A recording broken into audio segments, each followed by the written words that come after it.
Bom, turma, como nós tivemos pouco tempo para comentar hoje essa sabatina do André Mendonça na CCJ, porque acompanhamos ao vivo no programa, né, a sabatina, eu vou tecer alguns breves comentários aqui, me alongando um pouquinho mais, aprofundando um pouquinho mais o tema. O que mais me chama a atenção nisso é óbvio que é um ato político. É óbvio que muitos estão ali para marcar seu ponto, seu posicionamento ideológico, político, jogar para a plateia, fazer campanha. Tudo isso é do jogo, né? Até porque sabem que não adianta você perguntar pro indicado o que você pensa sobre isso, tudo que quando o cara for aprovado mesmo e chegar lá, ele tem anos e anos na cadeira ali, né?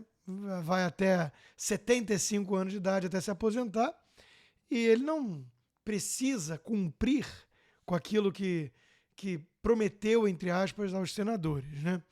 Então é um jogo político para marcar posicionamentos. Isso já está muito claro. Mas mesmo assim, não obstante a constatação disso, chama a atenção o fato de que quase ninguém ali se preocupa em fazer uma grande e importante pergunta. O senhor pretende, em todas as decisões, ser o guardião da Constituição, fazer valer a nossa Carta Magna? Esse é o papel preponderante de um juiz de uma Corte Suprema, de uma Corte Constitucional. É verdade que o STF no Brasil é muito mais do que isso, e eis o problema. É verdade que há uma hipertrofia, uma ingerência em outros poderes, e eis o problema. Alguns senadores, como o caso do Marcos Rogério, do Girão, apontaram, do senador Jorginho, apontaram para esse problema do ativismo. Outros, como a Simone Tebet, como o Fabiano Contarato, foram tão longe a ponto de pregar abertamente que o ministro do Supremo tem que ignorar a Constituição, que ele tem que ser um ativista. O Fabiano Contarato quis saber sobre um caso específico e muito objetivo. Se chega a sua decisão sobre casamento gay, o senhor, entre aspas, né, ele não colocou dessa forma direta, mas era isso, ignora a Constituição ou segue a Constituição? E o que o Fabiano Contarato queria ali, um senador queridinho de muitos jornalistas, né, que ficam emocionados quando ele faz um show à parte numa CPI circense, né, o que o senador queria é que o candidato dissesse rasgar a Constituição, porque eu quero empurrar a história. Então, existe um preconceito muito claro com religião, isso ficou evidente também na sabatina, né? Você pode ser religioso, cristão, desde que você guarde isso para o seu foro íntimo. Não ouse sair de casa com as suas crenças religiosas. Ora, as crenças religiosas impactam os valores morais. E os valores morais impactam aquilo que nós defendemos como política pública. Logo, o mais importante para a indicação de um juiz de uma corte constitucional deveria ser não o que você pensa sobre certas questões polêmicas, porque é óbvio que a sua religião vai impactar isso, uma vez que influencia seus valores morais. Mas sim, você pretende ou não fazer valer a lei, a Constituição. Porque um bom juiz tem que decidir muitas vezes contra aquilo que ele acredita. É o que dizia o Antonin Scalia, um grande justice da Suprema Corte americana, um grande juiz originalista, constitucionalista, né? O juiz não está lá para fazer valer sua visão de mundo.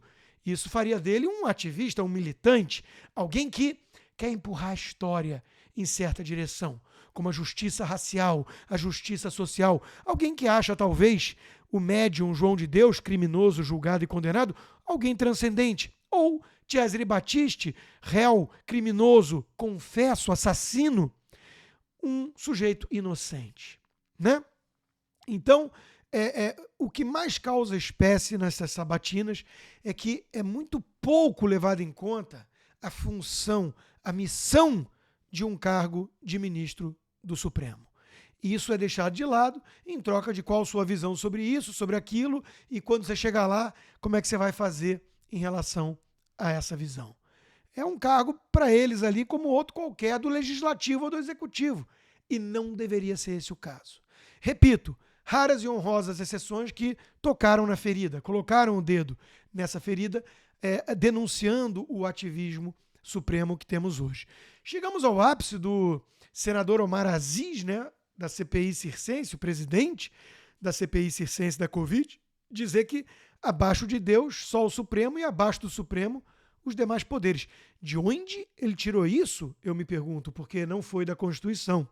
E eu ainda posso pensar em pelo menos uns 3 ou 4 ministros supremos que ficaram incomodados com isso. Como assim abaixo de Deus, senador? Eu não tenho dúvidas de que eles se sentiram melindrados. Tem pelo menos um ali que eu estou seguro de que ele está certo de ocupar a função divina. Então, fica aqui, né, essa minha breve análise de que nós estamos muito aquém, muito distantes de uma república que mereça esse nome. E hoje, nessa sabatina, isso ficou ainda mais evidente. O que se discute ali é politicagem e uma confusão danada de qual é a verdadeira função de um ministro de uma corte constitucional. O Brasil precisa de reformas enormes, profundas nesse sistema, né?